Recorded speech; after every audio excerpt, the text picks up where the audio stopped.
Bem, bom dia. Bom dia, ok. Essa disciplina, essa turma, talvez a disciplina também, esse semestre foi meio problemática. Talvez uns de vocês sabem disso, talvez não, outros. Não temos professores. Aí, neste momento, eu fui atribuído com essa turma. Vem mais para cá. Aqui foi ar-condicionado. Enfim, tá, deixa, fique lá. Supostamente, o belo momento, eu vou sair dessa turma e um outro professor vai assumir. Então, todas as coisas que eu já mandei, todas as coisas que eu vou falar, coisas burocráticas, tem a ver comigo. Depois, vocês vão ter que ver com outro professor que vai assumir a disciplina, questões de avaliações, provas, sei lá o que é. É possível que a gente vai chegar junto até a primeira avaliação, que vai ser talvez mais ou menos um mês e meio, não sei. Todos receberam a mensagem que eu mandei pelo cigarro? Alguém que não recebeu? Ninguém? Ok. Todos sabem que tem um site para essa disciplina, o meu site, que vocês supostamente têm que olhar todo dia, porque eu vou botar lá certos homeworks para fazer, trabalhos, informações e tudo mais. Sim? Ok. Então, podemos começar. O que se trata essa disciplina? Análise combinatória. Oi, bem-vindos. Não precisa falar licença, por favor. Podem vir. Então, eles não receberam a notícia no cigarro. Ok. Bem. Análise combinatória, nosso objetivo aqui seria contar. Tem esse apelido, até um livro no seu próprio título tem esse apelido.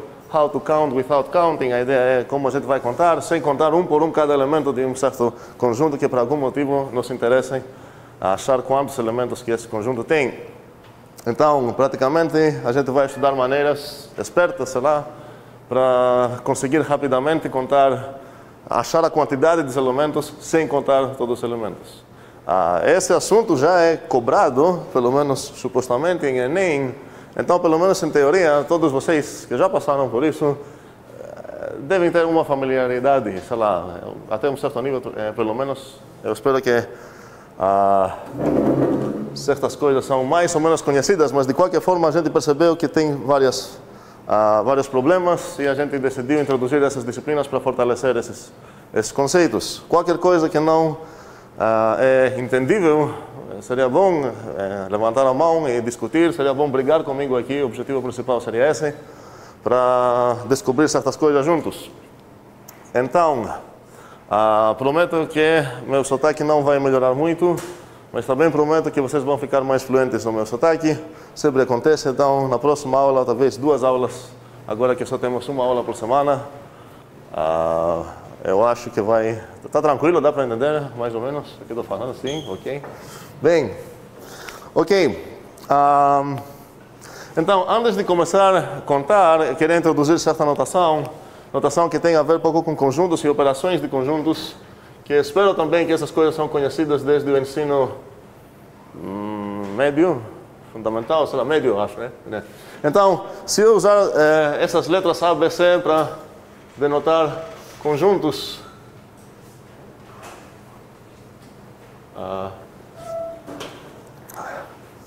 mais ou menos temos uma ideia do que seria um conjunto. Ninguém pode definir literalmente o que é um conjunto, será uma coleção de objetos que nos interessem. Vamos deixar essa definição tão vaga. E a gente usa essa notação para... Se eu sei quais são os membros do meu conjunto, qual é o teu nome? Pedro. Então, tem esse conjunto que tem apenas Pedro e eu. Escrevi meu nome aqui em próprio grego. É um conjunto. Qual a cardinalidade dele, ou seja, o tamanho dele, quantos elementos ele tem, eu vou denotar nessa maneira. Então, aqui vou escrever que isso é igual a 2. Sim, ok, obrigado. Vamos perceber, a gente usa essas chaves, né? O nome sim, para denotar... para descrever um conjunto, se eu sei quais são os membros dele, então aqui eu já sei o nome de um objeto desse conjunto, já sei outro nome, então posso escrever dessa maneira. Uma propriedade importantíssima de conjuntos é que eles são determinados pelos seus membros.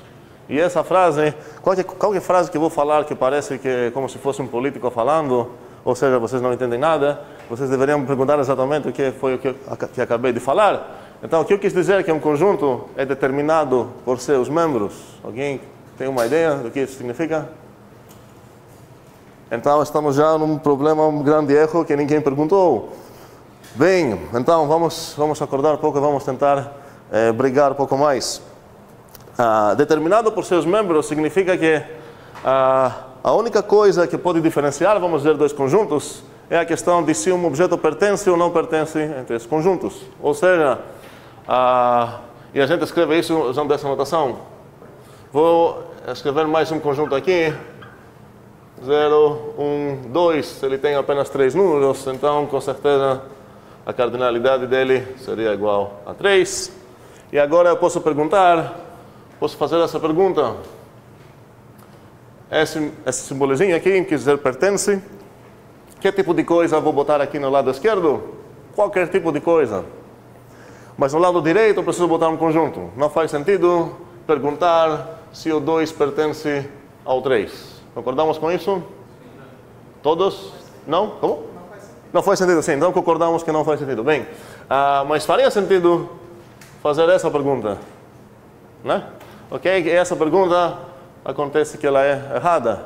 Agora, conjunto determinado por seus membros quis dizer que a única interface, vamos dizer, que você tem com o conjunto é perguntar: aquele objeto pertence a ti ou não? E o conjunto vai apenas falar sim ou não. Às vezes a gente usa uma ferramenta de descrever isso, a gente fala de black box, uma caixa preta. Então a ideia é que você bota aqui, sei lá, teu objeto, aqui botei o 2, e aqui podemos pensar que tem uma luz, você vai piscar sim ou não. Ajuda até na nossa mente que um conjunto é uma representação de um conjunto poderia ser através dessa interface.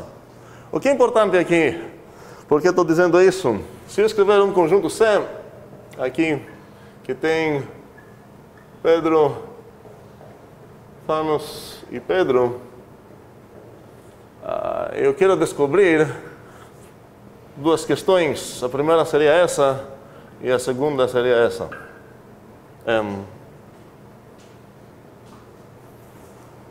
Então, ideias. A primeira, quantos membros que tem o conjunto C? 2. Pelo menos alguém acha que tem 3. Isso não é normal, alguém deveria achar que tem 3. Só que talvez ficou tímido agora. Ok. Então, qual a ideia? Um conjunto não tem essa informação de multiplicidade. Não faz sentido perguntar a um conjunto quantas vezes o 2 pertence a ti. A única coisa que a gente pergunta ao conjunto é: pertence ou não? Então, se eu tenho apenas essa interface, eu pensar que aqui tenho esse black box A e aqui tenho um black box B. E eu quero agora responder nessa pergunta.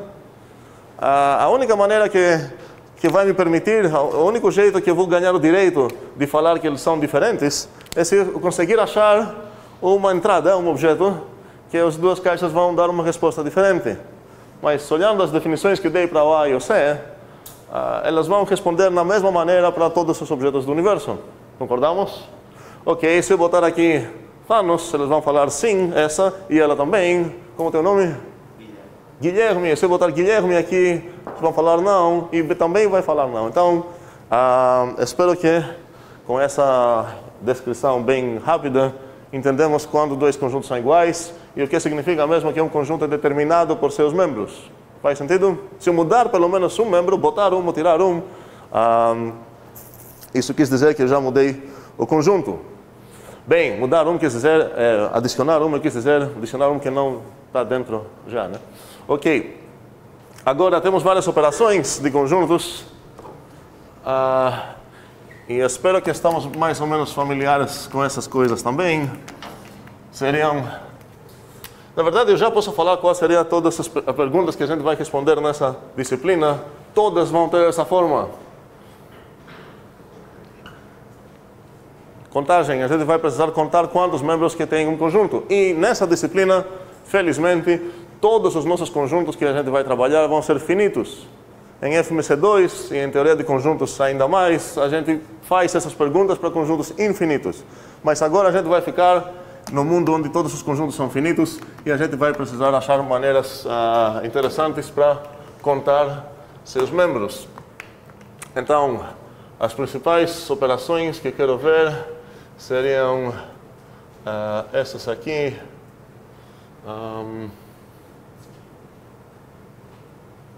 Bem, umas talvez podem ser desconhecidas, outras sim. A primeira conhecida, acho para muitas pessoas, eu espero, é a união, certo?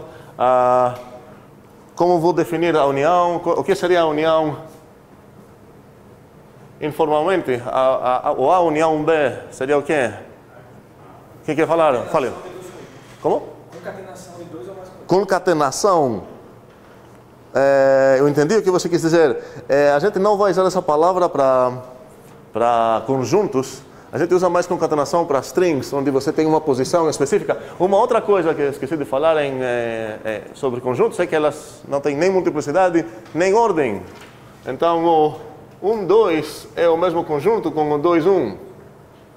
E eu falei que eu esqueci de falar isso, mas na verdade isso já é implícito pelo que eu falei, é determinado por seus membros. Não tem uma pergunta que você pode fazer nesses dois conjuntos e observar uma resposta diferente.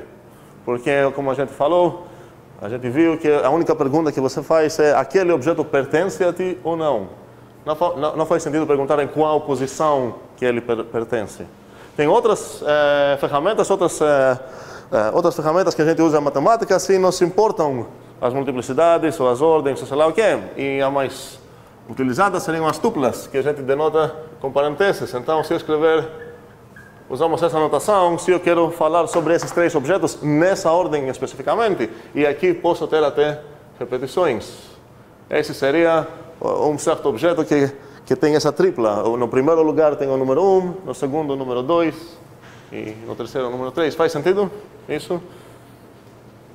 Está meio estranho isso? Não? Estamos perdidos ou não? Ainda não? Fale. Poderia aplicar o conceito de cardinalidade aí, seria 3? Aqui a gente não fala de cardinalidade, a gente fala de tamanho ou de comprimento, talvez, length em inglês. Que nesse caso seria 3. Podemos chamar esse um 3 tupla. Para os números pequenos já temos outras palavras, então, como o apelido normal da 2 tupla? Como? Dupla. É dupla? Par ordenado seria o que é mais usado. Dupla, nunca ouvi assim, mas talvez seja certo, não sei. Se são 3, é tripla, quadrupla, quintupla, sei lá, um belo momento a gente esquece essas palavras e usamos apenas essa coisa que é mais fácil. Ok, mas quando vou ter, eu falei quando dois conjuntos são iguais, quando é que duas tuplas são iguais? Certo, então primeiramente elas têm que ter o mesmo tamanho. Nunca uma 2 tupla vai ser igual com uma 3 tupla. E além disso, elas precisam concordar em todas as posições. Faz sentido? Então aqui o 1, 2 é realmente diferente do 2, 1. Espero que ninguém vai tentar se perguntar qual das duas coisas são melhores, conjuntos ou tuplas. Isso não faz sentido. Dependendo do uso, umas vezes a gente vai usar tuplas, outras vezes conjuntos, por aí vai. Bem, e uma mais operação que eu estou devendo aqui de conjunto seria essa aqui. E acho que nada mais. Ok, a união então não seria concatenação. Eu perguntei uma definição informal, então 100% aceitável essa palavra. Só esqueceu de fazer assim. Botar junto todos os elementos dos conjuntos. A gente vai pegar a gente vai definir, a gente vai construir a união desses dois conjuntos. E a interseção. Alguém? Como? Elementos em comum. Exatamente. São os elementos que pertencem ao A e ao B também. E então, nos exemplos que eu escrevi antes aqui com o A, que tinha eu e Pedro, e o B, que tinha 0, 1, 2, qual conjunto seria esse aqui? Como? O vazio, sim, que a gente denota dessa maneira. Ou também, existe essa notação também. Abrir e fechar as chaves. Em matemática é bem mais usada essa rotação. Ok. E qual seria a cardinalidade da união B para aqueles conjuntos A e B que eu falei?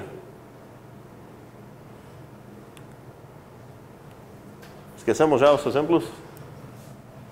O A tinha Pedro e Thanos, o B foi o 0, 1, 2.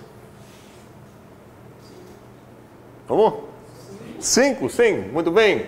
Agora, se eu botar aqui Pedro, Thanos e 2 também, qual seria a cardinalidade do A união B? 5, ok, muito bem. Então, entendemos o que significam as uniões e interseções de conjuntos, de dois conjuntos. Temos também, então, esse símbolo aqui, o símbolo do vazio. Bem, próxima, conhecida ou não? Sim, para um sim, para pelo menos um que nunca viu isso na vida. Alguém? Obrigado. Só uma pessoa não viu isso na vida. Com certeza não. Ok, isso é a diferença, como a gente fala, às vezes é denotado por um menos normal também, até às vezes aparece assim como uma minhoca. A gente vai usar essa notação lá, que praticamente é para diferenciar esse menos do menos aritmético. Então, qual seria a definição desse conjunto? Para quem já viu a diferença de conjuntos, com esses dois conjuntos, o que seria o A menos B? Essas definições são mais fáceis de explicar com exemplos. Dois primeiros elementos do A. Sim, vou cobrar apenas a palavra primeiro, se você quiser, aqueles que eu escolhi escrever primeiro, certo? Ok, porque não existe primeiro, segundo e blá blá blá. Ok, Pedro e Thanos aqui. Então, qual é a descrição dessa operação? Ela pega o conjunto na esquerda e cada membro dele que pertence ao B também, ela tira, tá? Também é muito famoso, espero que essas coisas vocês já viram na vida. Se eu tenho esse A, como é o nome dessa coisa que estou desenhando aqui? Ok, nem esperei até terminar. Ok, então o A menos B seria essa coisa aqui. Faz sentido para todos? Ok. Continuando. Como? O left join. Está falando de banco de dados? É exatamente isso? Ok, talvez. Não lembro do left join, faz muito tempo que usei. Então não prometo. Vamos confiar nele ou não? É mesmo? Talvez sim. Ok. Bem, próxima. Essa aqui. Não? Chamada diferença simétrica. Talvez agora.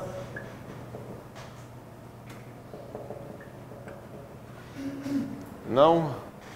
Ok, ela corresponde no operador lógico conhecido como XOR, ou XOR, sei lá. Agora está ficando mais aproximando. Beleza? Qual seria, nesse caso, com esses exemplos lá, qual seria a diferença simétrica B? O 2, o que já está lá, e o 0. Ou seja, quais objetos são aqueles que pertencem à diferença simétrica? Aqueles que pertencem exatamente um dos dois. Ok? Faz sentido? Concordamos todos com essa? O que só conhecemos pela lógica booleana, talvez? Ok. Uma outra maneira útil, quais são, nesse caso, com esse exemplo A e o B, o que é verdade sobre esses exatamente 4 objetos aqui? Como poderia caracterizar esses objetos? E essa é uma maneira bem útil de visualizar a diferença B. Só aparece uma vez nos dois conjuntos? Não posso falar que eles são aqueles que aparecem só uma vez, porque... esqueci de dizer... É a união menos a interseção. Espera aí, um segundo. O que eu não gostei lá, tu falou pertencer uma vez nos conjuntos, mas num conjunto você ou pertence ou não pertence. Então não tem questão de pertencer mais que uma vez. Agora, a outra maneira de ver isso seria pegar a união, certo? Que seria tudo isso, e jogar fora menos a interseção. Então você começa pegando a união assim, vamos dizer, todo A e o B. e você joga fora aquela parte que pertence aos dois conjuntos, e você chegou na... Ok? Mas estou procurando uma propriedade característica que exatamente esses 4 objetos têm e nenhum outro tem. Seria o mesmo que aumentei na televisão. Seria o mesmo, beleza? Uma outra maneira de definir isso, obrigado, seria falar que esse seria o A fora B, união o B fora A. Vocês perceberam que a gente pronuncia isso, às vezes, fora. As duas definições são corretas para esse conjunto, mas ainda quero uma propriedade que esses 4 objetos têm e nenhum outro objeto no universo tem. Quais são esses caras? Eles só pertencem a um dos dois conjuntos. Eles pertencem a um dos dois conjuntos, sim. Espera aí, o P quiser exatamente um dos dois conjuntos. Sim, essa é a primeira definição que a gente viu. Gosto de chamar eles de testemunhas. Por quê? E o que é especial que tem esses 4 objetos em comparação com qualquer outro objeto no universo? Se eu estou olhando para esses dois conjuntos. Vamos lembrar a ideia da pergunta de igualdade. Pensar nos black boxes, então tenho A e tenho B. O meu objetivo é ver se eles são iguais ou se eles não são iguais. Quais são esses 4 objetos que estão nesse conjunto aqui? Porque eu chamei-los de... eu os chamei de testemunhas. Eles podem provar a diferença entre os... Exatamente, são exatamente os objetos que eu posso utilizar aqui para observar um comportamento diferente entre os dois conjuntos, ou seja, são as testemunhas da desigualdade desses conjuntos. Faz sentido isso? É muito útil pensar nesse conjunto dessa maneira. São os caras que mostram que os dois conjuntos são diferentes. Então, vamos descobrir já uma lei interessante. A diferença simétrica B é igual com vazio. O que isso quis dizer? Como? Exatamente. Quis dizer que não tenho nenhum testemunho que mostre a diferença entre os dois. Então, com certeza, eles são iguais. E vice-versa. Esse símbolo conhecemos? Se é somente se, ou seja, essa afirmação aqui e essa afirmação aqui são equivalentes. Ok? Bem, agora uma pegadinha. Se eu escrever, se essa setinha das duas direções quis dizer se e somente se, qual setinha é a se e qual setinha é a somente se? Faz sentido a minha pergunta? Um segundo. Temos duas coisas, certo? Minha pergunta é, qual é a si? Qual setinha dessas é a si? E qual setinha dessas é a somente si? Vamos todos pensar um pouquinho, sem ninguém falar, um segundo. E pelo menos ter uma resposta na nossa cabeça. E depois vamos ver a resposta.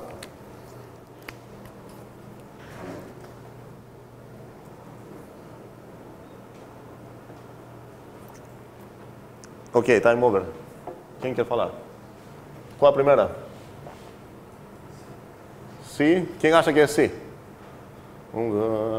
Tem uns 10 por aí. E quem acha que é somente si?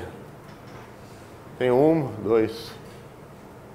Ok, 12 responderam, o resto não está nem aí ou não quer responder. Ok, realmente essa aqui é somente si. Vamos tentar entender um pouco por quê. Isso quer dizer que o A implica o B. Ou seja, cada vez que o A é verdade, necessariamente o B tem que ser verdade. Ou seja, o A acontece apenas quando, somente se, o B acontece. E essa aqui seria a si. Claramente, porque quem errou nisso errou porque a gente lê a primeira usando o si, mas não nessa maneira, na maneira de se A, então B. E isso realmente é a mesma coisa com isso. Deixo isso para vocês pensarem em casa, não faz sentido perder muito tempo aqui. Pensem em exemplos que têm a ver com afirmações de se está chovendo, o chão está molhado. Então, por exemplo, A está chovendo implica que o chão, a terra está molhada, por exemplo, mas não vice-versa. Talvez tenha outros motivos que a terra ficou molhada, alguém jogou água, sei lá o quê. Então, nesse caso, está chovendo somente se a terra está molhada. Não seria possível chover sem a terra ser molhada. Pensem esse tipo de coisa e vai ficar claro. É uma das coisas que precisamos pensar com a privacidade da nossa mente. Bem, então, voltando, vou avisar vocês uma coisa, já que é primeiro semestre agora, é um erro que fica sendo repetido até FMC2, infelizmente, às vezes até FMC3 também. Type errors. Preciso desabafar um pouco. Quem já programou e mexeu com pelo menos um compilador, se o compilador entende de tipagem e a linguagem tem tipagem, já viu esse erro. Quem não trabalhou talvez não está sabendo do que eu estou falando. Eu vou explicar exatamente o que. Eu vou dar um exemplo de um certo type error. Se eu escrever 3 vezes hi, eu dei esse exemplo ontem na FMC2,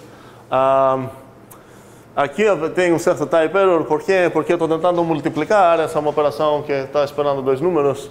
Eu estou oferecendo para ela um número e um string. Aí essa coisa aqui não tem o tipo certo. Dá para entender o que eu quis dizer type error, então? Ok, agora tem umas linguagens realmente que vão dizer que isso é hihihi, mas é meio esquisito multiplicar um número com um string.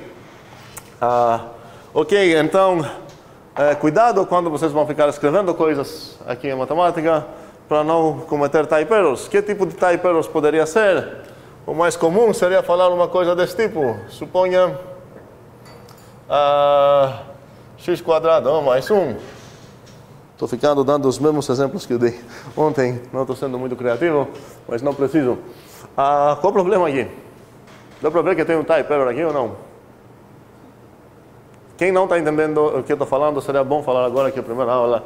E com certeza não tem só um. Então, pouca coragem, levanta a mão. Vocês não estão sozinhos. Cadê o type error aqui? Alguém queria identificar? É o grau. Como? O grau. Fala não? O grau não. O grau. Não. Falta o quê? Igualdade. Por que igualdade? Porque sou obrigado a botar uma igualdade. Uma resposta um pouco mais geral. Está certo o que está falando. Se tivesse uma igualdade, seria correto? Não teria pelo menos um type error. O problema aqui que... Fale. Acredito que é especificar que conjunto dos números o x pertence. Não. Isso seria um outro tipo que o compilador ia reclamar, ia falar talvez variável não declarada, sei lá. Não sei o que é esse x. Mas isso não nos importa agora. No final das contas, isso talvez foi definido antes, ou talvez a gente não liga sobre qual o valor do x, ou que tipo de coisa é. Mas aqui eu tenho um type error exatamente nesse ponto. Se eu escrever... Isso é português, isso não é matemática, nem programação, nem nada. Se eu escrever em português, suponha, botar aqui uma linha, é um ponto, que tipo de coisa tem que seguir esse suponha? Uma palavra? Suponha, como é o teu nome? Fabrício. Posso falar suponha Fabrício? E botar um ponto lá? Não faz sentido botar o ponto lá, certo? Não pode ser apenas uma palavra, certo? Bem, eu poderia falar, suponha que Fabrício está certo, certo? Agora isso não tem type error. Acontece que não é verdade também, porque... bem, qual o problema então aqui? O tipo que eu preciso ver aqui é uma afirmação. Faz sentido? Então, mesmo sem saber nada disso, depois do suponha, tem que ser seguido uma afirmação. Então, o que eu escrevi aqui, que tipo de coisa é isso? x² mais 1. Oh? Incógnito. Não, talvez o x eu possa chamar de incógnito. O tipo de coisa que sei é um número.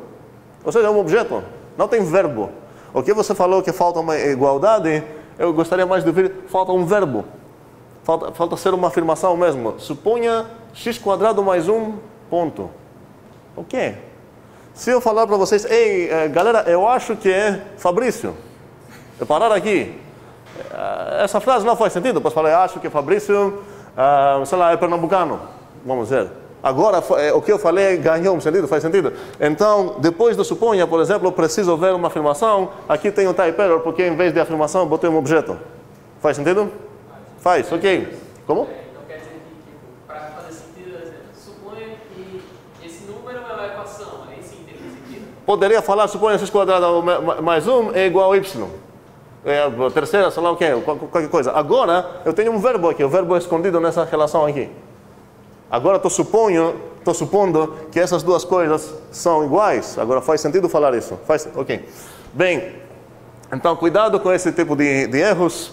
Acontecem bastante, pelo incrível que parece, mesmo que ninguém ia falar, ei, eu acho que é Fabrício, e parar a frase lá. Mas em textos de prova, quando a gente corrige, a gente veja esse tipo de coisas. E poderia... Não vamos deixar outro type error para depois. Ok, então, voltando, temos mais dois operadores. Esse aqui chamado, como é em português? Conjunto das partes. Em inglês é power set. Alguém sabe esse operador? Como? Power set. Talvez conjunto potência também. Bem, não importa o nome em português, desculpa. O símbolo em geral é mais ou menos um P meio caligráfico, meio doido. Se eu tenho um conjunto A, é um operador unário. Todos esses aqui operadores são operadores binários, ou seja, eles têm dois argumentos. Esse é o primeiro operador unário que a gente encontra aqui nos conjuntos. Ou seja, ele está esperando apenas um argumento. Então, se eu tenho um conjunto A, vamos ver qual vai ser o power set de A. É o conjunto de todos os subconjuntos de A. Então, vamos lá. Eu estou supondo que sabemos o que são os subconjuntos. Pelo menos pela própria palavra, eu acho que é meio... talvez óbvio. Se eu tenho a palavra errada, o pertence. Cuidado. Sim, seria contidos. Então, qual seria o power set de A, nesse caso? Cuidado para não esquecer nenhum. Então, seria o conjunto que tem esses membros. O vazio. Como? O A. Bem, vou escrever o A último. Vou fechar aqui. O que mais?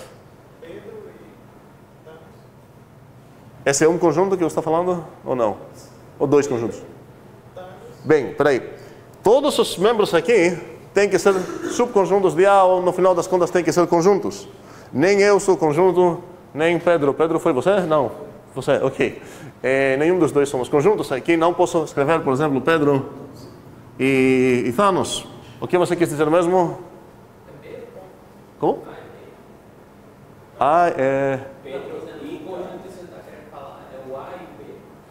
Não. Esqueça o B.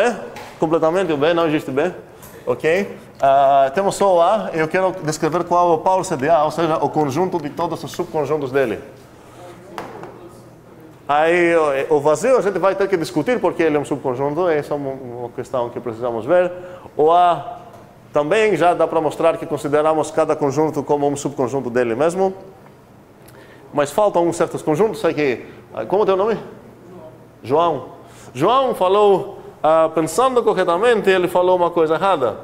Ele falou, o Pedro, o Thanos, o que eu quis dizer aqui tem um type error também. Qual é o problema aqui? O que falta?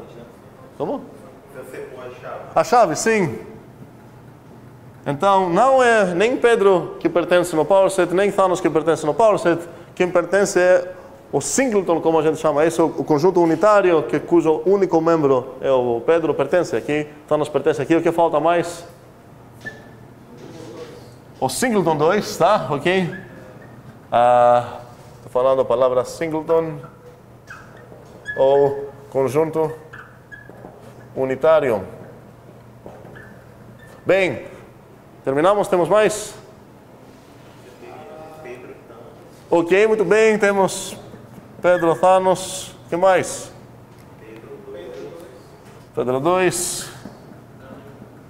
Thanos 2. Ok. Temos mais? Como? Está aqui. Certo? Ok. E aqui é o nenhum. Então, uma outra notação, poderia escrever aqui nenhum e aqui botar Pedros. Até poderia botar Pedros 2, tá? Nós concordamos que é a mesma coisa, a ordem não importa, e fechar a chave aqui. Beleza, mas faz mais sentido realmente usar o vazio, o símbolo que temos aqui para ele. É como a gente já tem um nome para todo esse conjunto, não faz sentido repetir tudo isso. Então pronto, usamos o A. Beleza. Então, entendemos o que é o power CDA também. E a última coisa que falta é como é o nome dele? Isso deve ser conhecido. Esses dois talvez não, mas esse, imagino o ensino médio tem. Não tem? Como? O elemento? Não. Multiplicação. É uma certa multiplicação. É um certo produto. Qual produto é? Como? Cartesiano, exatamente. O produto cartesiano. Por que cartesiano? Porque é o que a gente usa para descrever o plano. Esse seria o R quadrado, R cross R. Aí, qual seria? De novo, agora vou diminuir esse conjunto aqui para ser o 1, 2. Agora aí a pergunta é, qual seria o A cross B? Os membros dos A união B eram o mesmo tipo de coisa que eu achei no A e no B. Agora, esse operador é o primeiro que ele está construindo um conjunto cujos membros são todos, necessariamente, de um certo outro tipo, e esse tipo são tuplas. Dois tuplas. Ou seja, meus membros todos vão ter essa forma aqui. Vou escrever esse conjunto aqui, vou começar a escrever esse conjunto aqui, vocês vão entender qual a ideia. P1, P2, θ 1, θ 2, e agora? 2, 1, 2, 2. 2, 1, 2, 2. Que coisa eu vou fechar aqui? Chave, certo? Ou seja, cuidado, essa toda coisa não é uma tupla, certo? Ou seja, não tem ordem esse primeiro. Claramente, quando eu vou querer calcular isso, escrever isso, eu vou seguir uma certa lógica como seguir, porque vai me ajudar para não esquecer nenhum deles. Eu tinha um pequeno algoritmo aqui, né? Tap, certo? Mas o conjunto não tem ordem, então, cuidado, aqui são chaves, aqui. E esse é o produto cartesiano dos A cross B. E se acontece que tenho A cross A, ou seja, é o mesmo conjunto que estou multiplicando com ele, né? A gente usa essa notação, A quadrado. Então vamos lembrar, se eu tenho R, o conjunto dos reais, o R quadrado é o quê? É o plano. Por quê? Porque cada membro do plano é determinado por dois realzinhos. Esse realzinho aqui e esse realzinho aqui. Faz sentido isso? Ok, então essa notação não é nova, né? O R quadrado, ou é? Tá, um aviso, eu não tenho certeza absoluta do que está sendo realmente ensinado obrigatoriamente em todo o ensino médio, sendo público, particular, sendo em cidades grandes ou vilarejos ou qualquer coisa. Essa coisa aqui já é vista por todo mundo aqui ou não? Não? Ok. Essa ideia do plano cartesiano? Sim. Então foi a notação, só que... Não, ok, beleza. Menos mal. Ok. Agora, vocês vão adivinhar o que quis dizer isso? Né? Então, o conjunto de todas as triplas feitas por reais. Então, aqui poderia botar, por exemplo, A cross B cross B, de novo. E nesse caso, vou escrever apenas dois membros aqui, porque não quero perder meu tempo assim. Quem quer falar uns membros desse conjunto? Que tipo de coisas são esses membros? Como? Triplas, né? Ok, 3 tuplas ou triplas. Então, quero saber um membro. Alguém? Fale, como é o nome? Pedro. Pedro, você também? Não, Tiago. Tiago, ok. Tiago, fale. Pedro? Continua? Thanos. Como? Thanos, certo? Não. Opa. Não é do B, né? Sim. 1 E 2. 2. Certo? Esse é o membro. Vocês entenderam a ideia? Esse 2 chegou aqui por causa desse 2, não por causa desse 2. Mesmo que é o mesmo objeto. Ok. Agora, eu acho que temos tudo que precisamos para começar a contar. De conjuntos, não vamos precisar outras coisas. A notação, eu já usei. Se escrever isso quis dizer que esse objeto pertence a esse conjunto. A notação que não usei, espero que é conhecida, dos subconjuntos. Conhecemos esse? Não? Ok. Então, isso quis dizer que o conjunto A é subconjunto do conjunto B. O que isso significa?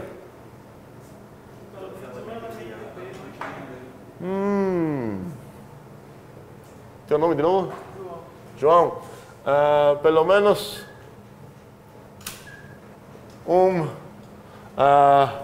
Bzinho no B não está no A. É isso que tu falou, né? Ou não? É isso? Bem, primeiramente eu tenho um type error aqui. Qual é o meu type error? É muito difícil perceber esse type error. Mas eu achei a oportunidade de introduzir isso. Esse símbolo a gente usa para falar que dois objetos são iguais. Aqui eu tenho uma afirmação e aqui eu tenho uma afirmação. Não vou falar que são iguais, vou falar que são equivalentes. Qual o símbolo que eu vou usar aqui? Se somente se, certo. Faz sentido? Ou não? Ou é meio estranho o que eu falei? Se é estranho, é bom brigar. Faz sentido para um. É estranho o que estou falando? Essa coisa, aqui precisa afirmações. Essa coisa, aqui, a gente bota objetos. Ou seja, aqui em geral não vão ter verbos. Números, sei lá, pessoas, conjuntos, funções, depois, sei lá o que é. Bem, então, poderíamos definir essa ideia de subconjunto com essa frase aqui. Qual o problema? Porque o conjunto pode ser subconjunto dele mesmo. Um conjunto pode ser. Então, tem um dos problemas é esse, mas mesmo se a gente corrigir isso, se você tem SA e SB, o A, eu não quero que ele seja um subconjunto de B. Mesmo assim, pelo menos um Bzinho aqui não está no A. Então, essa é uma descrição errada para esse conceito que a gente tem na nossa cabeça. Então, a descrição correta aqui seria para todo Azinho no A, o A pertence no B. Faz sentido? Ou seja, podemos falar, entre aspas, todos os Azinhos são Bzinhos. Sei lá, uma coisa assim. Ou seja, isso quer dizer que o A, se eu tenho A e B, agora realmente o A é um subconjunto de B. E agora, pegando essa como nossa definição, vou avisar que talvez o que a gente vai ver agora vai ser a coisa mais difícil em toda essa disciplina. Mas vocês vão ver isso de novo em FMC1 e de novo em FMC2, então não precisamos... Enfim, vamos ver. Tenho duas perguntas para fazer. A primeira é essa. E a segunda é essa. Vamos na primeira, que não é tão polêmica.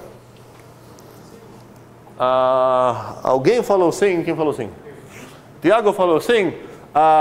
Mas Tiago, você falou sim porque você já sabe que um conjunto é subconjunto dele mesmo? Ou porque você seguiu essa regra e você viu que realmente é satisfeita? É porque se... Eu estou pela lógica. Ok. Se o A tem uns elementos dele, e ele está contido nele mesmo, então não tem uma diferença. Os elementos são os mesmos, não.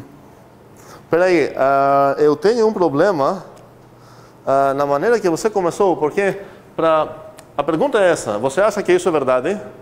E prestem atenção nisso, porque é uma maneira muito comum de começar a argumentar sobre algo na direção oposta. Tiago queria nos convencer que isso é verdade. Estou certo? Ok. E ele começou falando, olha, se o A é subconjunto de A, blá, blá, blá, certas coisas. Qual o problema com isso? Não é engraçado não, porque isso aparece o tempo todo. O problema é que ele, no pior dos casos, ele vai nos convencer sobre algo, supondo essa coisa. Mas essa é a coisa que a gente está duvidando nesse momento, é o dever dele nos convencer que ela é verdade. Então não faria sentido falar para a gente, ei, vamos supor que isso é verdade e vamos ver o que vai acontecer.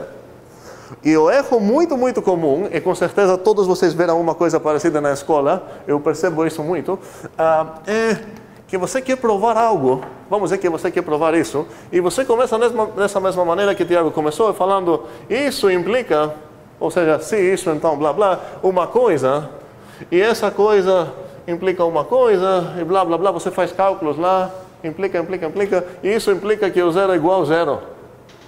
E você nesse momento que tem essa vontade de falar, então provado. Por quê? Porque o zero é igual a zero. Mas vamos pensar um pouco que tipo de argumentação foi essa, porque mesmo se eu não fiz nenhum erro aqui nesses passinhos, nesses passos, eu tenho um grande problema de lógica aqui. O que eu quero provar foi que isso é verdade. Vamos dizer então que Pedro conseguiu chegar numa coisa tão óbvia, tão verdadeira como o zero é igual a zero, que ninguém vai duvidar isso, certo? Mas o fato que ele começou com uma coisa que a gente não sabe se é verdade ou não. Ele fez certas coisas e depois ficou feliz porque ele conseguiu chegar no zero igual a zero, mesmo que não foi exatamente o que o Tiago falou, tá? Mas agora eu vou ficar feliz que isso é verdade e vou falar, ok, então isso é verdade também? Faz sentido isso? Não, o zero é igual a zero é sempre verdade, independente de qualquer hipótese que você vai pegar. A gente deveria aceitar um argumento como parecido com esse, que seria realmente aceitável, realmente correto, se ele conseguisse virar todas essas setas para outro lado, se ele falar, ei, peraí, você não concorda que o zero é igual a zero? Beleza, ninguém duvida isso. Mas usando isso, eu posso concluir isso, e usando isso posso concluir isso, usando isso posso concluir isso, e realmente essa é a coisa que a gente estava nos perguntando se é verdade ou não. Então, cuidado, muito cuidado, quando vocês querem provar uma coisa, não faz sentido começar falando, vamos supor que ela é verdade, e vamos ver se a gente consegue chegar numa verdade usando essa coisa, essa hipótese, como verdadeira. Isso não vai convencer ninguém. Se alguém for convencido assim, seria uma pessoa fácil de enganar. E cuidado, essas coisas são usadas bastante pelos políticos também, ganham vários votos e tudo mais. Aqui não podemos permitir raciocínios desse tipo. Então, um dos objetivos de matemática em geral é identificar, especificamente de lógica, identificar quais raciocínios fazem sentido e quais não. Então, quando você quer provar uma coisa, deixa ela no outro lado, pensa que é o alvo que você quer matar, e você vai trabalhar até chegar nesse lado. Faz sentido? Nesse alvo. Entendemos? Ok. Beleza. Voltando agora para a minha mesma pergunta. A pergunta é se o A é um subconjunto dele mesmo. Não quero fazer uma prova, uma demonstração formal, como falei isso, vocês vão ver depois. Mas usando essa coisa, e não nosso coração. Aí Tiago está olhando no coração dele, ele entende que realmente o A é subconjunto de A, ele quer compartilhar essa verdade com a gente, mas a gente vai usar essa definição. E cada definição que a gente tem, podemos ver como se fosse um filtro que eu vou entregar para uma pessoa, e uma pessoa nunca viu esse símbolo na vida antes disso, e ela vai ter que aplicar essa regra aqui para decidir se uma coisa é subconjunto de outra. Então, nesse caso, o subconjunto que eu tenho aqui foi, já apaguei, mas acho que lembro, foi o Pedro está nos dois. Estou perguntando se é um subconjunto dele. Qual o meu dever? Meu dever é pegar Então, nessa definição que tenho, qual é o meu A grande? Como? Como você falou, A grande? Qual é o A maiúsculo, quer dizer? Aqui que eu tenho. Esse é o papel. O A está assumindo esse papel aqui. E o B? Como? Não. Esqueça aquele B. Tá, peraí. Vou usar outras letras. Então, Xão, Yzão. Aqui seria Xão. Aqui para todo Xinho no Xão. O Xinho pertence ao Yzão. Então, se eu quero decidir responder nessa pergunta, aqui minha definição desse símbolo. Aqui que estou olhando. Então, o que eu preciso testar? Vou traduzir. Eu vou copiar tudo isso, onde para cada Xão que aparece eu vou ter que botar ele, para cada Yzão que aparece eu vou ter que botar esse cara aqui. Vamos juntos, vamos ver se a gente está entendendo o que está acontecendo. Se é somente se, para todo. O Xinho está pequeno aqui, não faz problema, não vou mexer com ele. O Xão aqui é esse conjunto lá. Se para todo o Xinho no P2, temos que o Xinho pertence no... Qual é o Yzão? Qual? Exatamente o mesmo conjunto, sim. Pedro Thanos 2. Ok? É verdade? Vamos ver. Para todo Xinho, vamos pegar o primeiro. Se eu pegar o Pedro, é verdade que pertence nesse conjunto? Sim. Thanos também. 2 também. Agora, o fato que eu achei isso para um específico exemplo, não quis dizer que serve para todos, mas espero que concordamos que se eu substituir assim como um conjunto qualquer abstrato, um conjunto A, que não vou falar qual é aqui o próprio A de novo, concordamos que essa coisa aqui vai ser satisfeita ou não? Para todo Xinho no A, o Xinho pertence no A. Parece meio bobo até falar isso, meio trivial, literalmente é. Então, acabamos de provar, não muito formalmente, mas num nível muito bom para agora, que o A é subconjunto de A. E aqui, que é o assunto polêmico? Não quero ninguém memorizar poeminhas sobre o conjunto vazio, os conjuntos em geral. A única coisa que eu tenho para consultar, para decidir se isso é verdade ou não, é essa linha aqui, minha definição do que significa esse símbolo. Então, vou traduzir essa pergunta olhando a definição. Qual a tradução? Para todo Xinho, onde? Ao vazio. O lado esquerdo aqui é o vazio. Para todo Xinho no vazio, o que acontece? X não é A? É A, desculpa, sim. O X pertence no A. Agora esse A, eu não sei qual conjunto é, pode ser vazio, pode não ser vazio, pode ser conjunto de pessoas, pode ser conjunto de números. Não tenho nenhuma informação sobre o A. Mesmo assim, sem saber qual é o A, é suficiente para entender que essa afirmação toda é verdadeira ou falsa. O que ela é? Porque não existe elementos no vazio. E é exatamente por causa disso que ela é verdade. Vamos ver por quê. Ela está afirmando que algo acontece para cada um dos membros do vazio. Ela não está dizendo que tem membros nesse vazio, ela está dizendo que, ei, se você me dar qualquer objeto desse conjunto, eu estou afirmando que ele pertence no A. Então, se era para essa afirmação ser falsa, alguém que duvida dessa afirmação, João, ele deveria nos mostrar pelo menos um contra-exemplo. Ele deveria fornecer um certo membro aqui que não pertence ao A. Não é possível fazer isso, exatamente por causa disso que essa frase é verdade. Uma meio piada é que a afirmação que eu vou falar agora também é verdade. Todos os elefantes que estão nessa sala são vermelhos. Parece meio estranha a minha afirmação, mas com certeza não é mentira. Eu não falei que tem elefantes vermelhos aqui, não falei que existem elefantes vermelhos aqui. Eu falei que todos os elefantes nesta sala são vermelhos. Se alguém quer me chamar de mentiroso, ele deve fazer o quê? Não é provar, mostrar um elefante nessa sala que não é vermelho. Seja, fiquem à vontade se alguém acha que consegue provar que isso é falso. Bem, voltando, agora realmente podemos começar. Infelizmente, essas coisas vocês vão visitar de novo no CFM6, mas às vezes a gente vai precisar aqui, por exemplo, contar os membros, sei lá, do PowerSet.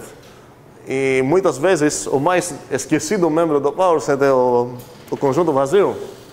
Mas o conjunto vazio é um subconjunto de qualquer conjunto, então ele tem que estar dentro do PowerSet. Agora, última pergunta nesse assunto. Se eu tenho aquele A, vamos voltar, Pedros Thanos 2. O vazio pertence ao A? Muito bem, aí a palavra não pertence ao A, por quê? Vamos ver, ele é igual com isso, o Pedros essa pessoa é o conjunto vazio? Não, eu também acho que não. 2 é um número, não é o conjunto vazio, ou seja, eu sei que o zero não pertence a esse conjunto. A palavra que a gente usa é está contido. Eu tenho uma dificuldade com a palavra contido, porque eu já escutei pessoas chamando esse símbolo de contido. Até hoje acho que tu confundiu, chamou contido isso. Não sei se são alunos errando sobre isso, ou pessoas errando sobre isso, ou se realmente pode ser usado assim. Acho que não. Então, para essa coisa, a gente fala contido. E para essa coisa, a gente fala pertence. Que seria pertence ao B. Eu vou ficar falando pertence no B. Isso português bugado meu. Eu estou tentando perder esse costume, mas é difícil. Contido é no B ou ao B também? Como é o português correto aqui? No B. Ok, contido no B pertence ao B. Ok. Beleza? Mas se a palavra contido é meio estranha, eu posso falar A é subconjunto de B e pronto. Ok. Entendemos isso? É possível que o vazio pertence a algum conjunto A? Alguém pode achar um conjunto A que o vazio pertence? Pertence, não é só para objeto. Como? Pertence, não é só para objeto. E o conjunto não é um objeto? Todos os conjuntos também são objetos. Não são números, não são pessoas, mas são um certo tipo de objetos, são conjuntos. Então faz sentido perguntar isso. Agora a pergunta é, a gente já achou um exemplo de A onde essa resposta foi não. Aquele A que a gente fica usando desde o início. A pergunta é, tem como botar aqui um certo conjunto que isso vai ser satisfeito? O exemplo? Quem quer falar? Só abrir um conjunto qualquer que só tem esse elemento. Qual elemento? O vazio. O vazio? Sim. Poderia escrever isso. Aqui, essa coisa é um conjunto cujo único membro é o conjunto vazio. Tem essa metáfora pensando os conjuntos como sacolas. Essa é uma sacola vazia. Essa é uma sacola que tem dentro uma sacola vazia. Não é a mesma coisa.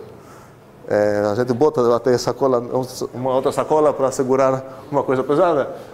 Então, com certeza, não são a mesma coisa. Um outro exemplo, a gente já viu. Então, a gente não deveria ter esse medo agora. A gente viu o PowerSet de A. E o primeiro membro que você mesmo, João, listou aqui foi qual? O vazio. Então, com certeza, o vazio vai pertencer no PowerSet de qualquer conjunto aqui. Bem, essa vai ser a terceira vez que eu vou falar que acabamos com esses assuntos iniciais. E eu acho que vai ser a primeira que vai ser verdade. Ok. Então, supostamente, entendemos mais ou menos essas coisas, ideias de conjuntos. E podemos começar a contar coisas. A primeira pergunta que espero que todos vamos responder é de quantas maneiras eu consigo escrever um string. Todos sabemos o que é um string? String, sim? Alguém não? Então, peraí. Ninguém tinha visto essa coisa, mas todo mundo sabe o que é um string? Ok, estranho. Ok, então, se eu tenho um alfabeto, vamos dizer alfabeto normal, ou seja, alfabeto Rama, né, grego. Não, eu não sei de cabeça quantas letras tem o alfabeto. Aqui. Quanto tem mesmo? 26? Ok. Então, supondo que essa coisa aqui, isso que me importa, tem 26 membros. Quero saber quantas palavras, quantos strings eu posso formar, escolhendo letras desse conjunto, botando aqui. E minha pergunta é ambígua, ninguém deveria responder.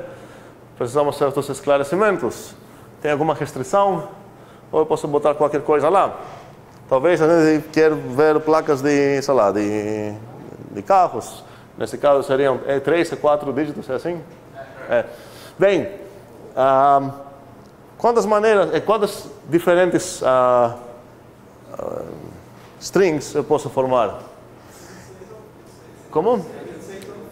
26 ao cubo, talvez. Talvez eu não quero... Depende, talvez por quê? Porque talvez tenham restrições. Uma restrição muito comum é que você não pode repetir uma certa letra. Mas supondo que você tenha o direito de escolher realmente à vontade de qualquer letra aqui, seria 26 ao cubo. Nosso objetivo não é entender só isso, porque isso a gente já sabe desde Enem, pelo menos, é entender como derivar essas coisas. Aí temos o princípio da adição e o princípio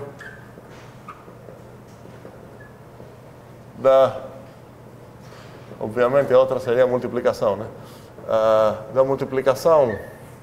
Precisamos entender muito bem esses dois princípios, praticamente. Em teoria, pelo menos, se alguém entender esses dois princípios, ele seria capaz de resolver todos esses problemas dessa disciplina.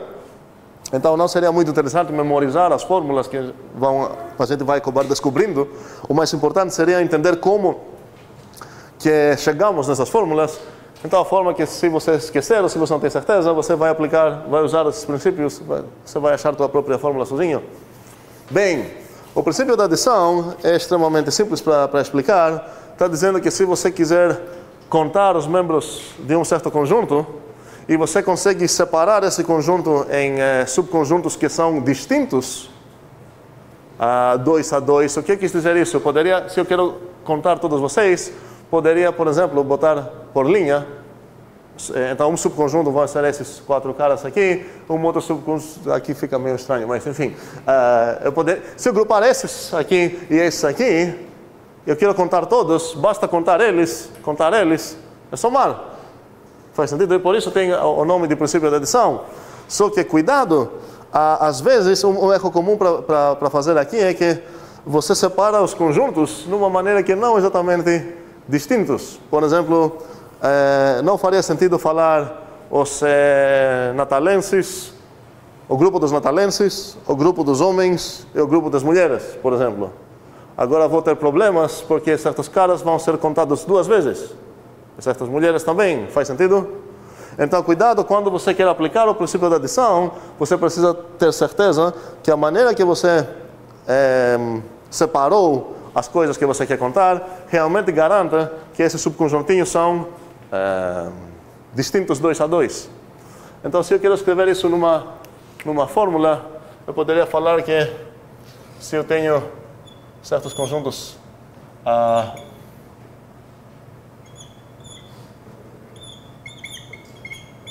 a quantidade da união dos conjuntos A1, blá, blá, blá, A2, é igual com... Vou escrever aqui. Igual a... Está morto. Morto também. Ok.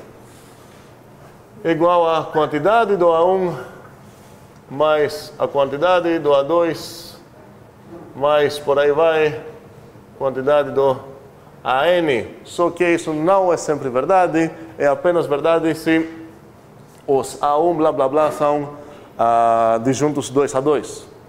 Ficou claro isso? E um exemplo muito bom, a gente já viu, qual foi a quantidade do A união B com aqueles dois conjuntos que a gente viu? Foi 5, não foi 6. Em geral, a gente sempre vai ter que essa coisa é menor ou igual com isso. Concordamos? Por quê? Porque no pior dos casos, tem pessoas que foram contadas mais que uma vez, porque aconteceu que elas pertencem em mais que um desses conjuntos. Bem, o princípio da multiplicação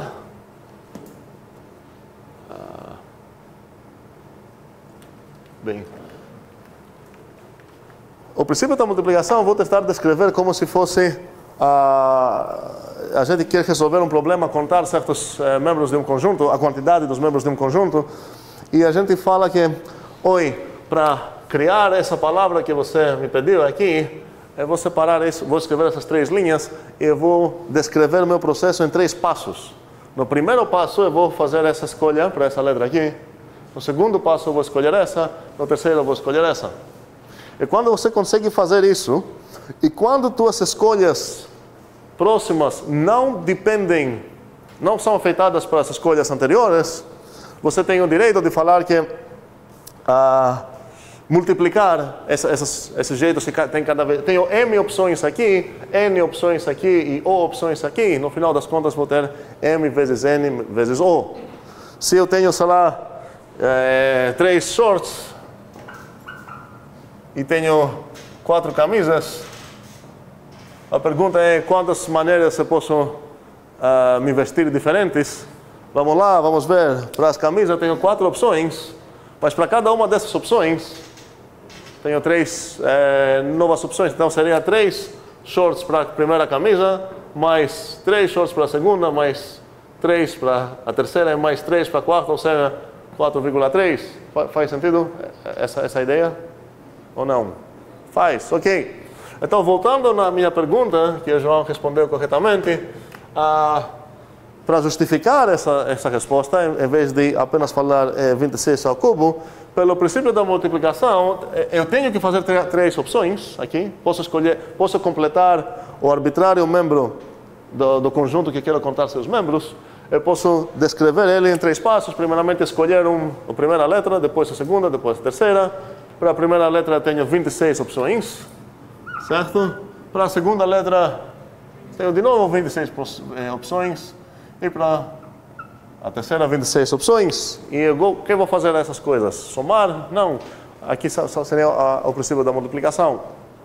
Ok. Isso é entendido? Eu espero que essa não foi só João, todo mundo poderia responder essa coisa. Bem, agora, se eu começar botando restrições, por exemplo, a mais padrão seria você não pode repetir letras. Beleza? O que a gente vai fazer agora? Vamos começar da mesma maneira. Tenho 3 passos que vou fazer para descrever a minha palavra.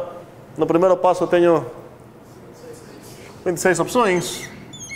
No segundo passo eu tenho 25 e no próximo tenho 24. Por que tenho 25? Porque eu já perdi uma letra aqui e nesse momento que eu vou escolher a terceira letra eu já perdi 2 letras. Então, obviamente, cada vez está diminuindo uma coisa. E o que eu vou fazer dessas coisas?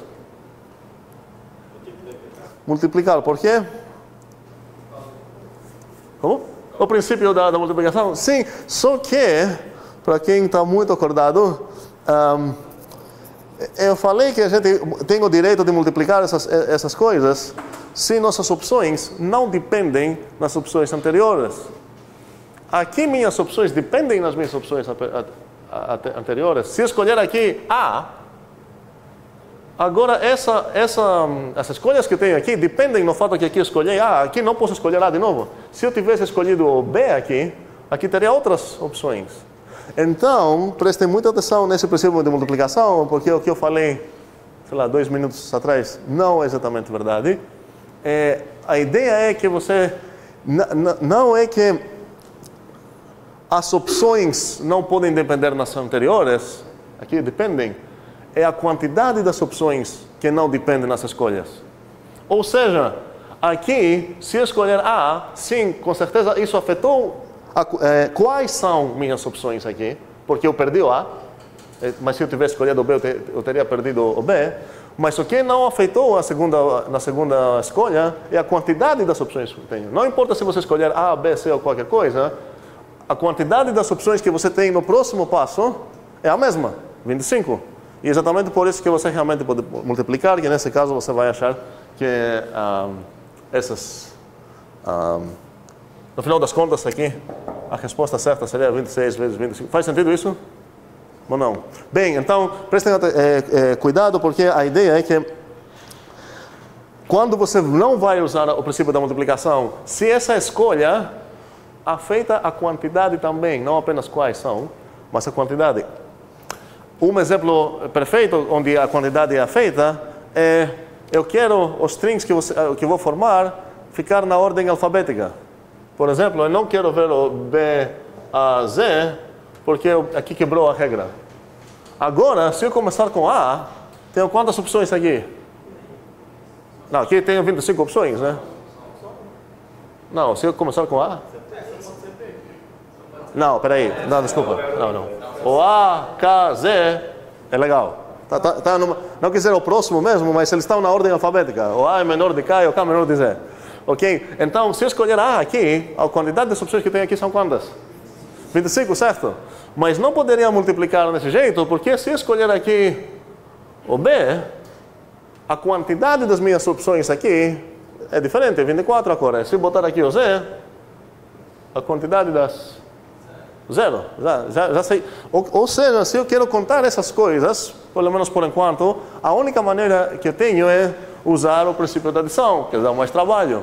Poderia falar, vamos contar todos que começam com A, todos que começam com B, blá blá. Isso vai dar trabalho. E nessa disciplina a gente vai achar maneiras para evitar esse trabalho.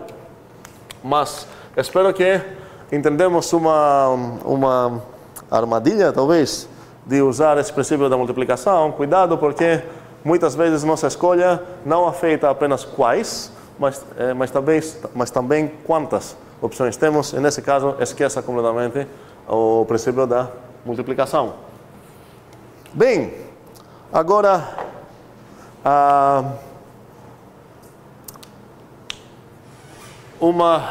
se eu quero generalizar um pouco isso, eu poderia começar com uma lei. Se eu tenho um alfabeto de tamanho T, um alfabeto T, não, tem um alfabeto A, que tem tamanho N.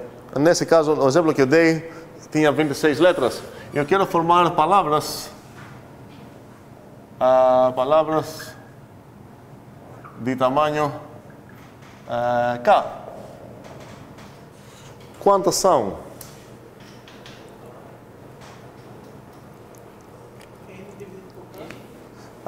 Dividido por K, não sei. Preciso saber? O que eu preciso saber mesmo é que pelo menos tem, vamos dizer, 100 repetições. E, não, vamos começar com repetições permitidas. Qual seria a resposta aqui?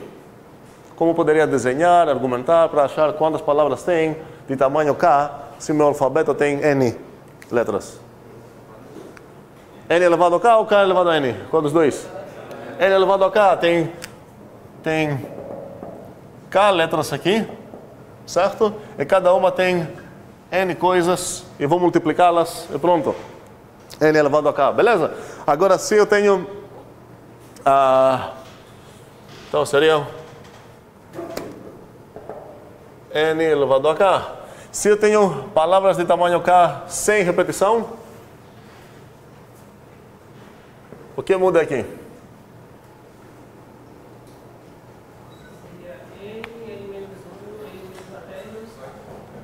Vamos ver até onde mesmo. N menos 1 aqui. Vou escrever até o segundo. N menos 2, blá blá blá. Qual seria o último? N menos K. Vamos ver. Quando eu tinha... Oi. Não. Quando tem... Então aqui, esses são K.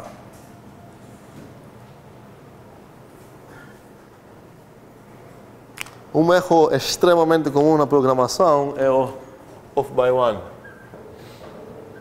Que é exatamente isso. Alguém já encontrou esse termo? Não? Com certeza quem programou já fez esse tipo de erro. Esse tipo de erro está aqui. Essa é uma palavra de tamanho K mesmo? Qual o tamanho dessa palavra? K? 1, 2, 3, blá, blá, blá, K. E esse aqui? Qual o tamanho dessa palavra aqui? É K mais 1. Não? Não? Vamos lá. Quantos tenho aqui? Tenho N menos 0, certo? O N menos 1 e vou até o próprio K. Mas tenho esse também, não comecei com o N menos 1. Se eu tenho essa palavra, essa tem tamanho K. O primeiro, segundo, blá blá blá, o Késimo. Agora essa palavra tem tamanho K mais 1. Isso não, mesmo com essa explicação não é óbvio?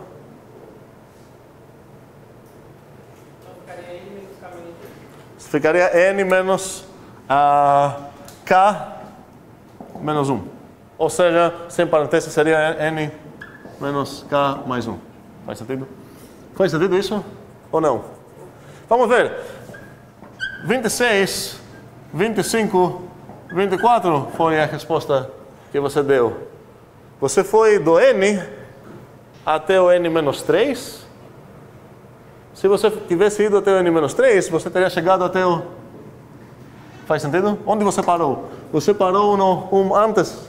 Faz sentido? Então, e você queria formar palavras de tamanho 3.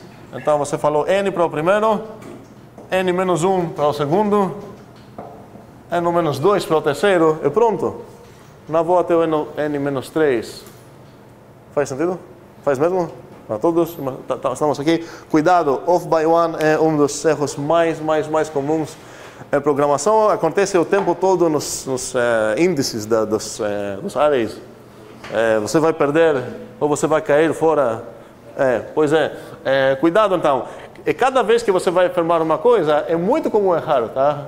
Você vai errar 30 vezes, você vai continuar errando. Então, cada vez que você vai ter uma dúvida sobre esses, pega um exemplo concreto e veja se concorda com tua fórmula e você vai ficar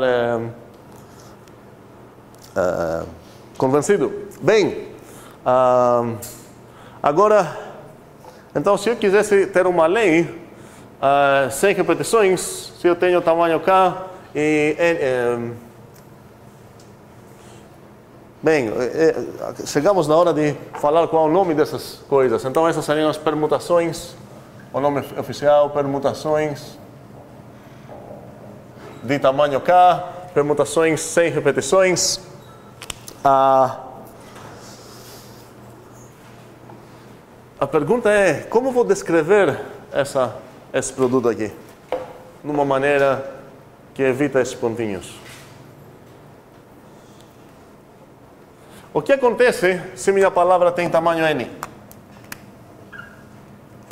De novo, sem repetições. Eu vou até...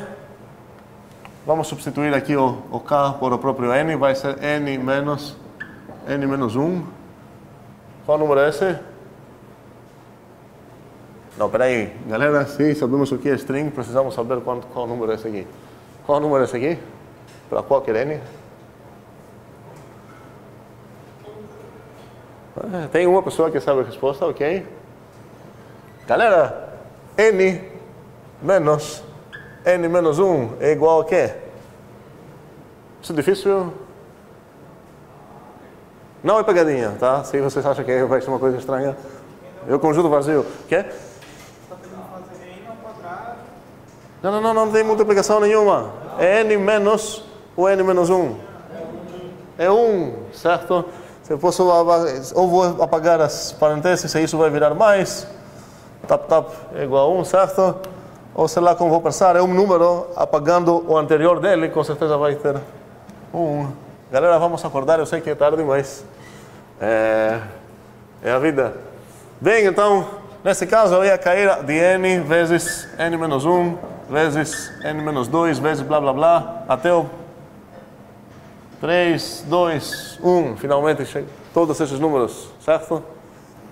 E isso aparece extremamente... isso é uma forma que aparece o tempo todo em matemática. Temos um nome, uma notação para essa coisa, que vocês talvez sabem. Agora, explique uma coisa. Como é possível que todo mundo sabe dizer o fatorial e quase ninguém sabia fazer esse cálculo aqui? Isso é estranho. Ok. Realmente o fatorial... a primeira coisa que quero ver sobre isso é agora que eu introduzi essa notação do fatorial, que quis dizer isso, como eu poderia descrever esse número aqui? Numa maneira usando fatoriais? Como? Não, se eu escrever 26 fatorial... não escutei então, peraí. Vale? Menos o quê? Não seria menos. Eu quero me livrar deles, eu preciso dividir. Olha, se você pegar todo o fatorial, toda a majestude dele, aqui, 4, 3, você quer se livrar desses caras aqui? Você não vai subtrair, sei lá como é, você vai dividir, por quê? Por 23 vezes 22, vou escrever aqui, né?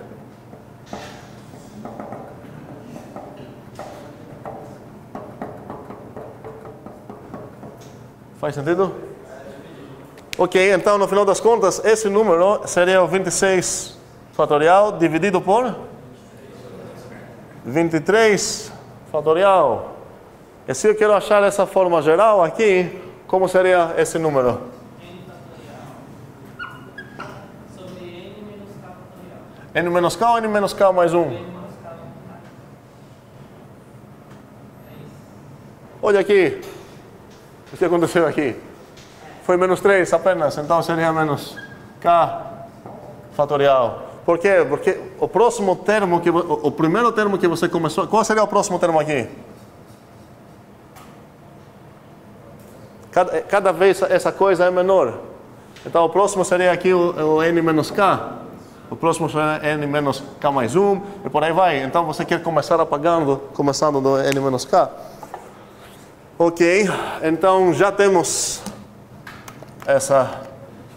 temos um símbolo para isso, que seria o P de NK.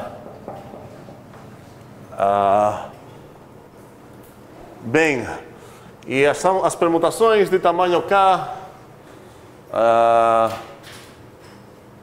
de N objetos. Faz sentido o que eu falei?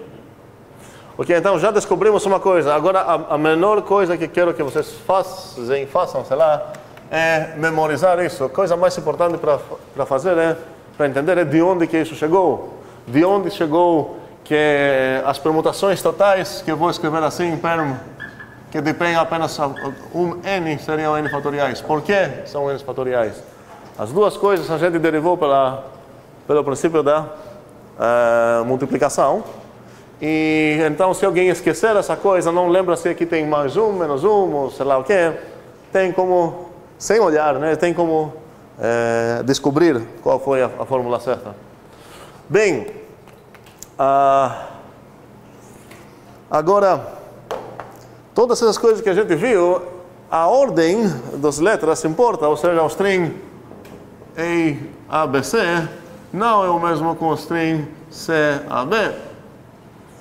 E por isso a gente fala de permutações. Quando a ordem não importa, a gente fala de combinações. Ou seja, escolhe 3 letras. Que não importa agora qual vai ser a tua primeira opção, tua segunda opção, tua terceira opção, sei lá o que. Então, quando não importa, chamamos de combinações. E as combinações a gente vai ver na próxima aula. Antes disso, eu queria ver sobre o fatorial. Não, na verdade eu vou deixar o fatorial para a próxima aula porque é um assunto mais profundo. Derivar logo as combinações seria mais importante para essa aula, para ter mais exercícios para conseguir entender o que está acontecendo. Então a pergunta é, se eu dar uma sacola, um conjunto com esses 26 letras para alguém, eu falar para ele não para formar uma palavra de 3, mas escolha 3 letras. Ok? E sem repetições. Imagina então que você tem literalmente uma sacola com letras plásticas, lá 26, escolhe 3.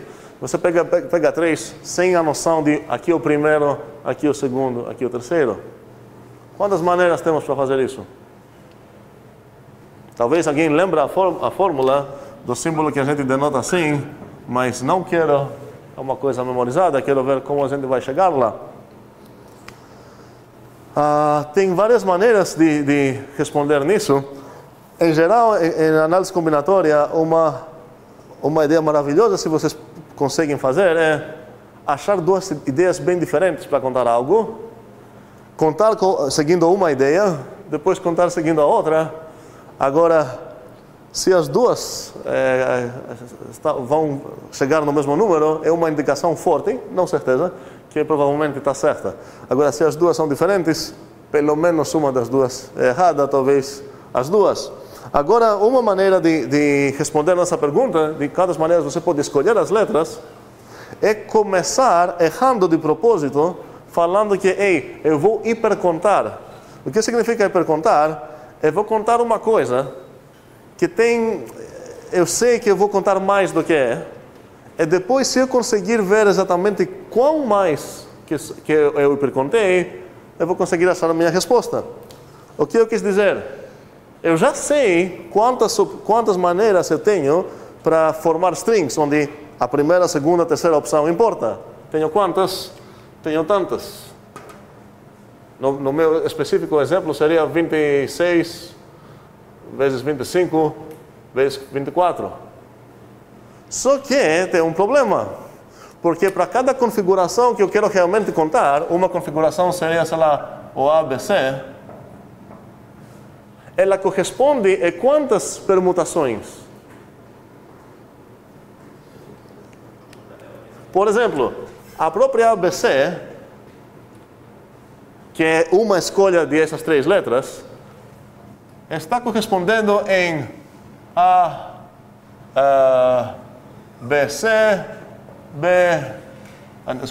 C, B, que mais?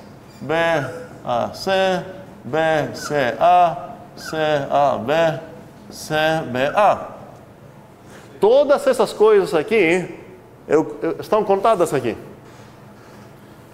Então eu percebo nesse momento que eu ainda não contei o conjunto que eu quero, que tem os membros do conjunto que eu quero, onde a ordem não importa, são conjuntinhos, não palavras. Eu contei todos eles, eu sei que são todos esses, são tantos, mas eu sei aqui que cada 6 deles, posso grupar 6, 6, 6, 6, e vai corresponder numa escolha lá. Então, nesse caso, bastaria dividir esse número por 6. Agora a pergunta a importante pergunta a responder é de onde chegou esse 6? Será que se eu escolher aqui outras letras X, Y, Z, vão ser diferentes esses números? Não, vão ser 6 de novo. De onde chegou esse 6? As permutações, se eu já tenho escolhido 3 letras, quantas permutações deles tenho? Eu sei responder isso. 3 fatorial. Então, uma maneira melhor de escrever seria 3 fatorial. E chegamos agora na fórmula das combinações, que vocês já viram, mas pelo menos agora sabemos como derivar isso. Quantas são essas? São as permutações. Então, vamos começar hipercontando um pouquinho. Bastante. Não terminei. Preciso dividir para a quantidade de... Aqui aconteceu que foi 6. Aqui seria o quê?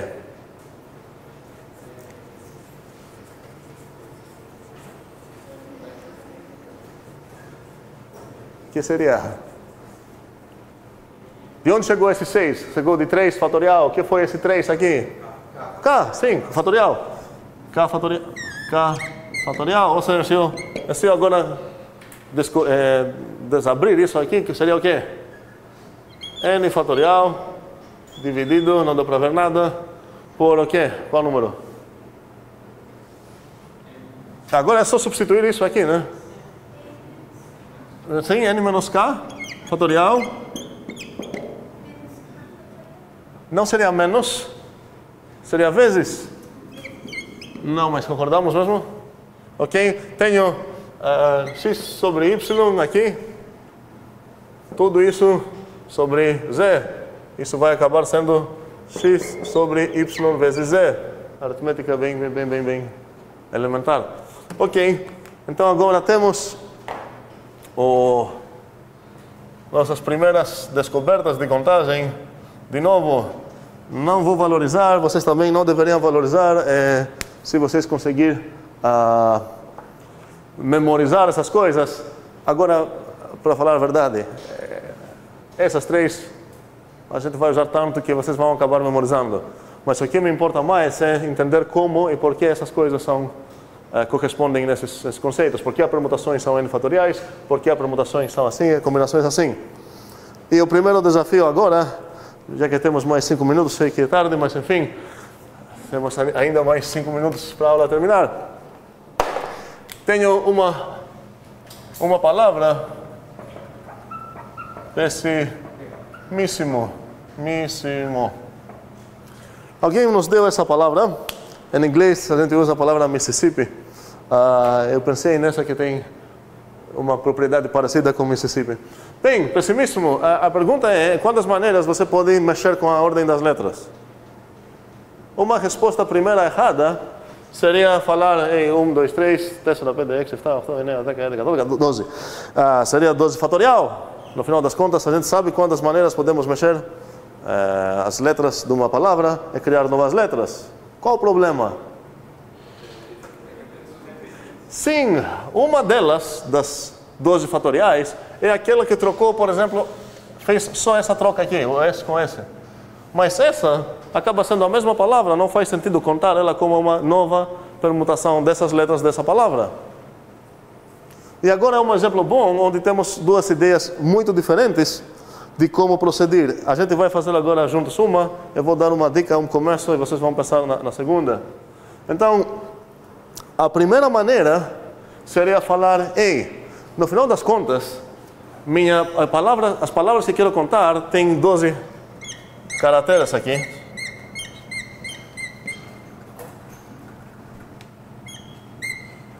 Ok? E eu posso descrever um processo que vai gerar todas essas palavras que me interessem da seguinte forma. Primeira escolha, onde você vai botar, sei lá, os is.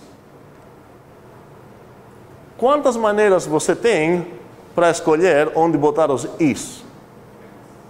Então, a primeira, escolha os is. Quantas maneiras você tem para botar isso aqui? Não tem 3, certo? Uma seria botar I.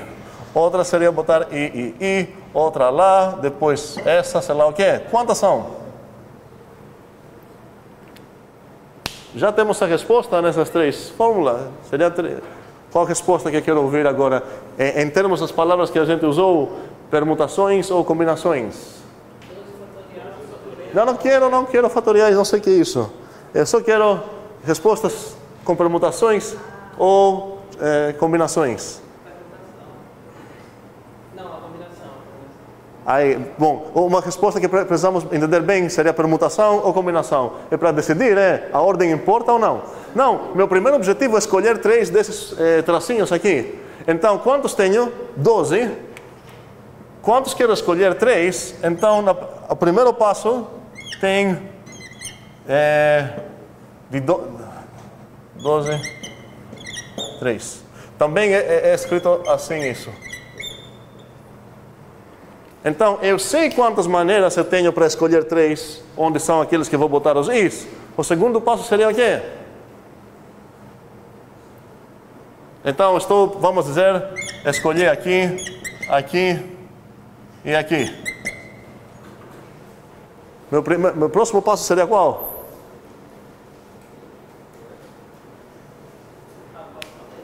Como? Certo? O EC, então, vamos dizer, no segundo eu vou falar quantas maneiras eu tenho agora para botar os S's. Não quero fatoriais. quero assim. Combinação de quantos por quantos? Quantos tenho? Tenho 12 menos 3, tenho 9. Quantos eu vou escolher? 4. Seria 9, 4. Qual seria a terceira? Como? Vamos escolher o M, certo? Tenho 5 que faltam, porque eu já escolhi certo. E eu vou escolher 2. E a outra? De quantos que faltam? 3, né? Escolher 1, né? Seria o P, vamos dizer. E a outra seria o E. E aqui seria de 2. Por que faltou um aqui? Ah, tem um também, certo. O 1 aqui seria de 1. E o que eu vou fazer com todas essas coisas? Como? Esses são números, certo? Esse é um número. No final das contas, eu quero achar um número, não 6. Vou somar, vou multiplicar. Como? Somar significaria que essa coisa aqui corresponde num certo subconjunto de palavras, que não é assim. Aqui um processo que em passinhos vai até construir uma coisa. E para falar que eu vou multiplicar, preciso ter certeza que se eu escolher esses 3, a próxima opção que eu tenho não vai ser diferente, a quantidade não vai ser diferente se eu tivesse escolhido esses 3, que realmente é válido aqui. Então aqui no final das contas eu vou ter que multiplicar. Bem, a dica para pensar uma maneira completamente diferente para responder na mesma pergunta seria: vamos fingir ir perguntando que essas são realmente todas distintas. Então eu vou chamar esse S de S1, esse S de S2, S3, S4. O que mais é repetido aqui? O I1, I2, I3. Tem outro? Sim, o M. M1, M2. Agora, quais são as permutações, todas as palavras que eu posso fazer trocando, agora realmente são permutações, porque eu esforcei a barra aqui, eu fiz todos distintos. E agora o que eu estou devendo fazer? Para cada uma palavra que eu vou criar, eu vou preciso ver em quantas que ela corresponde. Faz sentido? Por exemplo, essa e essa aqui, 4, 3, vão acabar sendo a mesma palavra daquelas que eu quero. Então, do inicial, eu vou precisar dividir para certas coisas. Isso vocês vão pensar e trabalhar em casa. Até a próxima. Paramos aqui. E eu vou botar homework no site, que a ideia é que vocês vão ficar olhando todo dia. O homework não vai ser difícil, mas é necessário para entender e pegar o jeito. Bem, e qualquer dúvida seria bom mandar no grupo para todo mundo. Oh? Sim. Valeu. Oi. Semana que vem. Sim.